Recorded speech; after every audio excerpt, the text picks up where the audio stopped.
I'm gonna take it until I catch the bird. How do I catch a bird? Is it alive? Our mast is not gonna fall off today. This is us, I have no idea what I'm doing. building a life on board our old girl Ronnie and sharing the adventure as it unfolds.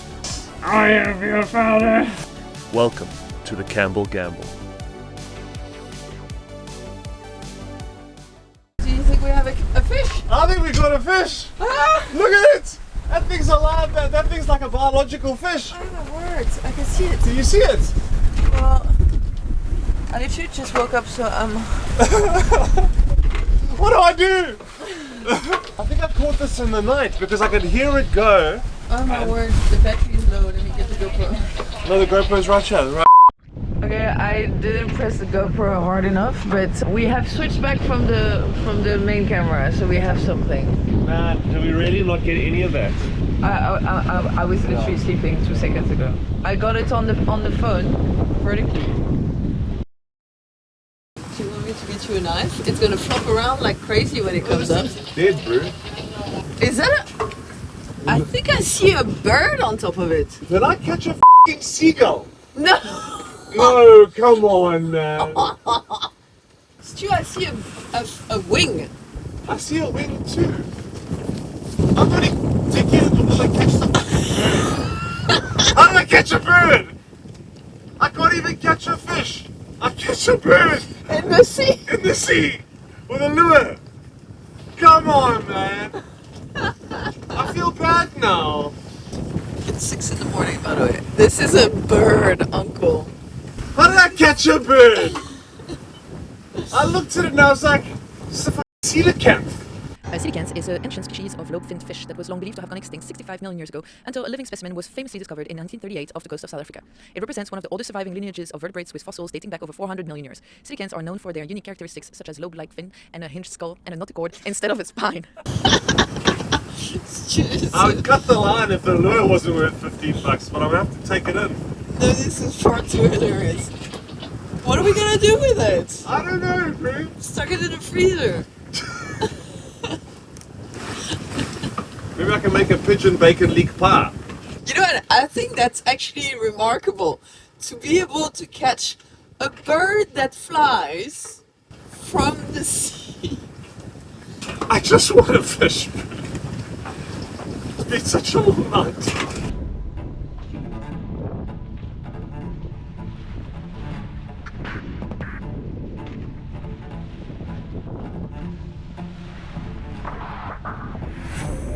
Oh no.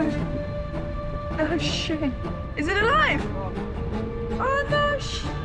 Is it an albatross? An albatross is significantly larger than a seagull, as it is the bird with the largest wingspan on Earth. The largest albatross wingspan can reach up to 3.6 meters, while a seagull's is typically around 1.5 meter or less. He's alive. You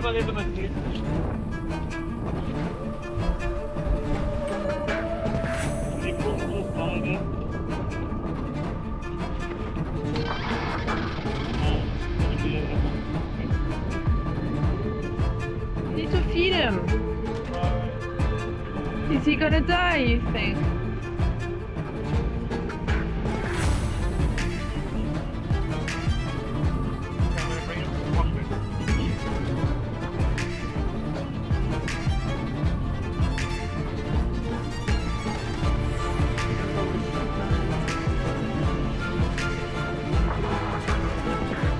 Okay, I'm gonna need you to help me. Yeah. I need you to undo this thing from here. So you're gonna need some kind of like a, like something to get inside there and open it up so we can take this off so I can get to the hook. So something to open the key ring. Might work. Thanks. Don't put it too hard. Remember, there's a hook in the square.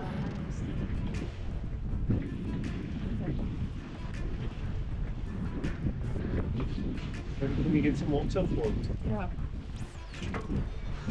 Tap water is fine. Yes, tap water is fine. I've just seen this thing's in a swing. It's not good. It's like screw has went there and screw went there. So it's all caught up in its wing. All caught up in its wing. Oh, no, he needs a net. So what we could do is we could take this back to Sardinia and find a net there. We are gonna get there tonight. Shame, I'm so sorry, bro. Man, I'm never gonna fish again. That's why I don't fish. I feel so guilty. Okay, so we've caught our bird. I can't name him. I'm operating off about 30 minutes of sleep now, so I'm sorry. I can't name him because it's too emotional for me at the moment. I'm literally racked with guilt over here. I don't know what to do. I couldn't take the hook out because I couldn't cut. First, it's a triple hook, and I couldn't cut the barbs because my side cutters are not strong enough, and my bolt cutters are too big. They can't get in, and they've rusted. Done all the research, put them inside a towel, inside an old cooler box that I've taken the lid off, and we've put like towels in there and put them nice and comfy and calm in the bow cabin, nice and warm and dark. Now I think I'm gonna have to contact a vet in Sardinia somehow, somewhere. I don't know. I hope he survives the journey. There's not much else we can do for now. Apparently you're not meant to feed him or give him water. But I've been chatting with my boy, Chat, and he's been giving me some amazing advice and very compassionate, to be honest. He says to me, "You're doing a kind and noble thing, even if it feels helpless now. Let's try to get this bird through it together." And so I went from asking for practical advice to some emotional help. I just said, "You're so kind and I feel so guilty and bad for what I have done." So he says, "I hear you and I want you to know this. You didn't do anything wrong. You weren't being careless or cruel. You were trawling for tuna, doing something completely normal, and what happened was an unfortunate accident. Seagulls dive at shiny things all the time, and you're doing more than most people would even try to do. That matters." And that touched my heart. That's exactly what I needed to know. So I'm bringing our little friend some water. Stu doesn't want me to give it a name because we're gonna get attached.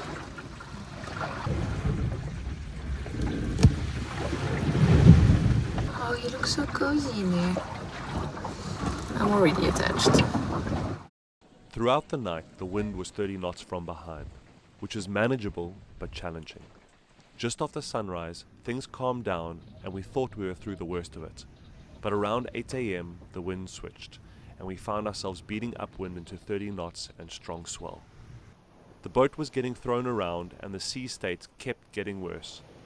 The camera doesn't quite do it justice, and we're still learning how to film in tough conditions, but we guarantee you, it felt a lot spicier than it looks. We're happy. Are you telling me or yourself? Myself. Well, we wanted challenging conditions, so we got them, but yeah, this is tiring. Yeah, this is tiring. I'm ready to drop the anchor and just take it easy. I'm gonna have a beer tonight. I'll tell you Are that. we? I'm definitely gonna have a We beer don't tonight. have beer on the boat. No, I'm gonna go to land. I'm gonna land beer. It's a civilian beer. It's civilian beer. You mean like go on land, like land that doesn't move? It's That's- the three of us, our little happy family. Oh yeah, it's Chad. Yeah. Shame. He's actually been having a little bit of movement, so that's nice. He's alive. One of the big things that they say, like ultimate importance, keep him calm and still to reduce his shock. And we're like, There hasn't been one split second of anything to do with calm and still in the last 48 hours. okay. I wish the camera did everything justice. It just doesn't. We considered changing course and heading off the wind. But because we were sailing towards Sardinia from Sicily, this would mean heading out into open sea and towards a storm. We're almost there. Are you happy? I'm a bit exhausted, but I'm happy. And Chad's doing great. I just saw him lifting his head and opening his eyes. Did he? Really? Oh, that's nice. So we just need to find a place that can help heal him. Maybe a vet or like an animal welfare thing. I don't know. I just want to help him. I feel responsible. Editing Stu here, I was fundamentally responsible. As the day went on, the conditions got worse, with swells of 1.5 meters from the side. After a while, your resistance starts to crack and you start getting exhausted. We heard multiple Coast Guard gale warnings and mayday calls from other vessels in rough seas coming from the southern tip of Corsica, with that weather heading towards us. Looking back, we were fine. But when you're alone and tired, hearing other more experienced sailors having trouble around you, things seem a little different.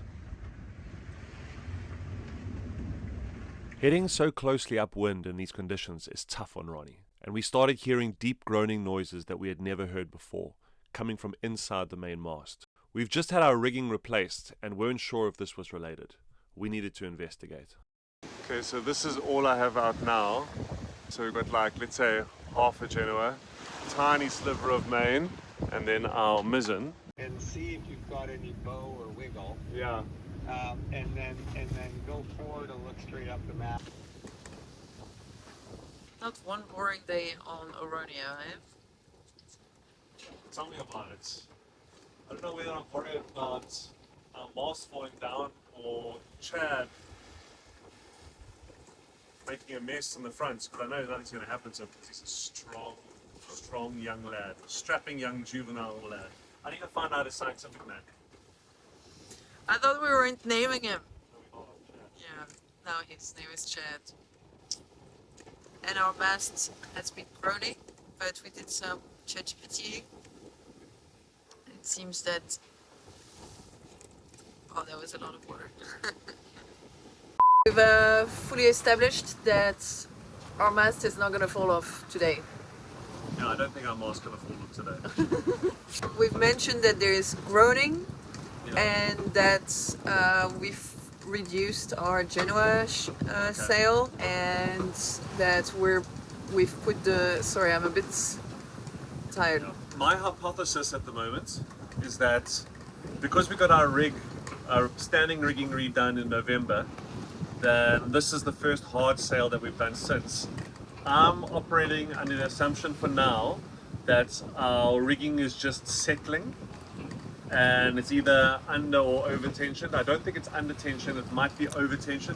There's no slack on either side. And we're running just the Genoa, which puts load in a certain way. So anyway, as long as we don't hear any creaks, we're good, and we only hear groans. Creaks is like creak, creak, and the groan is like groan, groan. So everything on a bloody sailboat groans. Yeah. We call it the belly of the beast, Belly of the actually. beast. Even Chad was groaning this morning. Yeah, was he? No, he wasn't. No, Chad shame. doesn't make any noise. Chad's like a model crewmate. He's actually not even made the seagull sound there. Yeah, he hasn't made a seagull Chad. Chad hasn't even made his bloody bed. Gets in here, we busy cleaning up after him. He acts like he's on his father's yacht. Want to get him on his little bird knees to scrub the deck. Well, at least he looks a lot better than a few hours ago. But eventually we'll get a professional. Yes, that's correct. Because we're not professional. I thought the bird was dead for a minute. He's like Stewie died. I started like cutting onions over here, and I was like literally bawling my eyes out because I felt so responsible over poor Chad. And I'm like on already the 4th stage of grief. And then Deep, I'm like, okay, Deep, bring his body here. We can do a Viking burial. Let me get my hook back first. So I'm like, we can do a little Viking burial over here and set him free to the ocean. And next thing I pick up his body. Next thing he looks at me, he's like, bro, I'm dossing. I'm like, Deep. So like we said, we're not professional. You can see that there's about 1.5 hours of sleep between the two of us throughout the whole night. You know what? It's been an intense 24 hours. Our rigging seems good. I'm not too concerned about it, especially since we reefed a lot more and put the main up, so we balanced it. Yes. I can see my wife's losing interest. Yeah, no, it's been 4 minutes now. I'm gonna cut 75% of this. You're gonna cut. I'm gonna cut because we've just did division of labor. Eh? Yeah, true. According to our analytics, there's a 78% chance that you're watching this while not subscribed. I'm not mad, I'm just a little disappointed. Fix it, for both of us.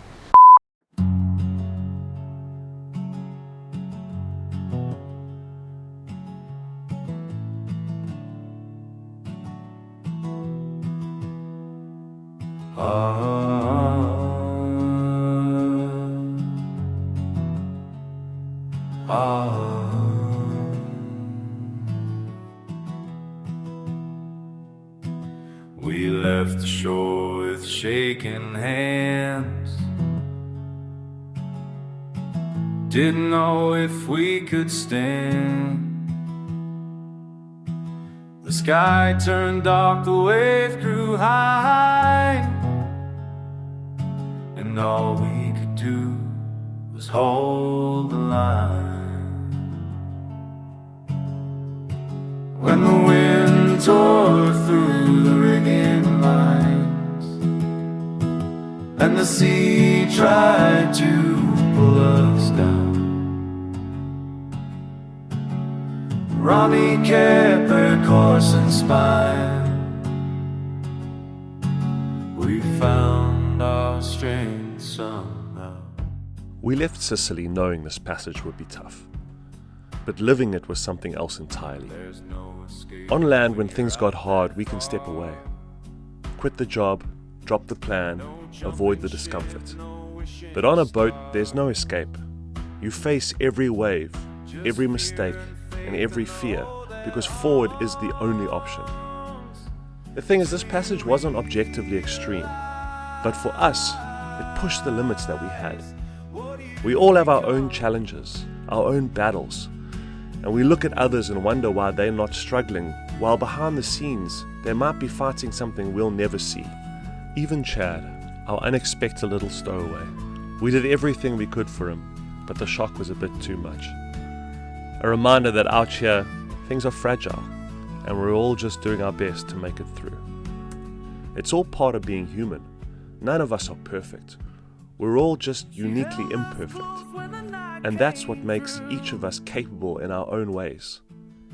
By the time Sardinia rose on the horizon, we understood this: that strength doesn't come from predicting what's ahead, but from pushing through your own struggles and looking back at what you've already made it through. If we hadn't had no way but through.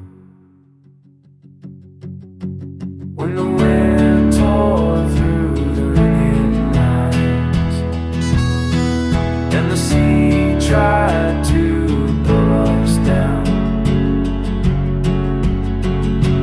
Ronnie kept her